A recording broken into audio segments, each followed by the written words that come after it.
दुनिया ballot paper पर पहुंच रही है, लेकिन भारत अभी ईवीएम पर ही अटका है।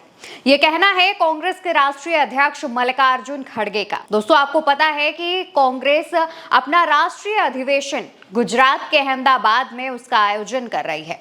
इस दौरान कांग्रेस के लगभग 1700 से ज्यादा नेता कार्यकर्ता गुजरात पहुंचे हुए हैं।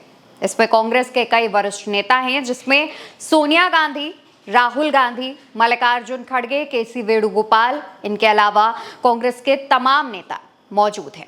इस दौरान दोस्तों मंच से मल्लिकार्जुन खड़गे एक बात कहते हैं और ईवीएम का मुद्दा उठाते हैं। मल्लिकार्जुन खड़गे बताते हैं कि कैसे महाराष्ट्र के चुनावों में धांधली की गई, क्योंकि लोकसभा चुनावों में जब कांग्रेस का प्रदर्शन अच्छा रहा और इससे मोदी सरकार बैसाखियों पर पहुंच गई, इस वजह से मोदी सरकार को धोखाधड़ी का रास्ता अपनाना पड़ा, क्योंकि महाराष्ट्र चुनाव जीतकर वो लोगों में एक मैसेज पहुंचाना चाहती थी। मल्लिकार्जुन खड़गे ने और क्या कुछ कहा, सुनिए। जो फ्रॉड महाराष्ट्र में हुआ वो सिर्फ डेमोक्रेसी को तबाह और तंग करने के लिए और अपोजिशन को हराने के लिए उन्होंने ये काम किया है।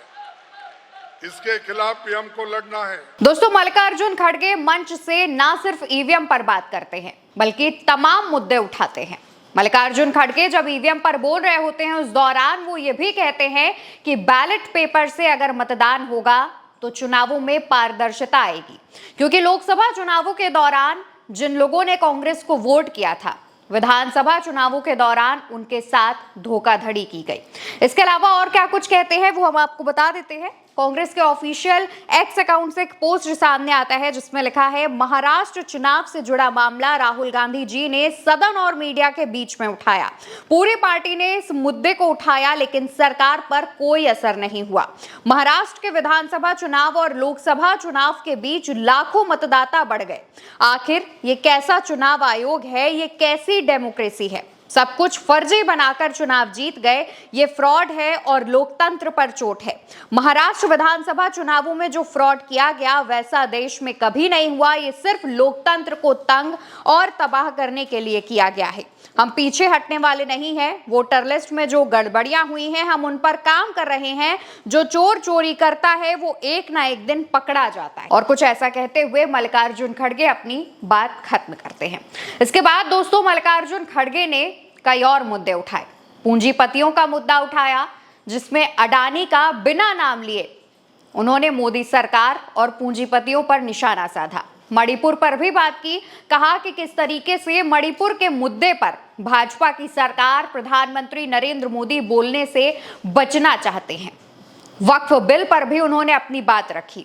आपको भी पता है कि बीते दिनों जब वक्फ बिल लोकसभा और राज्यसभा में पास करवाया गया, उस दौरान पूरा विपक्ष एक साथ एकजुट खड़ा था और वक्फ बिल का विरोध कर रहा था। उसके बावजूद वक्फ बिल पास होने में कामयाब हुआ। इस पर भी मल्लिकार्जुन खड़गे ने अपनी बात रखी। इसके अलावा उन्होंने अमेरिका की तरफ से लगाए जा रहे टैरिफ पर भी बोला और तमाम मुद्दों पर बात करते हुए, भाषण देते हुए मोदी सरकार पर निशाना साधा।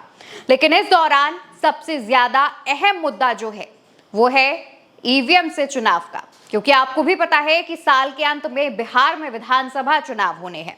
इससे पहले तमाम चैनल्स ये बताएंगे कि ईवीएम से मतदान होगा और ईवीएम की खूबियां गिनवाएंगे। गोदी मीडिया ईवीएम पर कवरेज करेगी, लेकिन दूसरी तरफ विपक्ष की तरफ से चुनाव आयोग से यही कहा जाएगा कि इस बार निष्पक्ष चुनाव हो।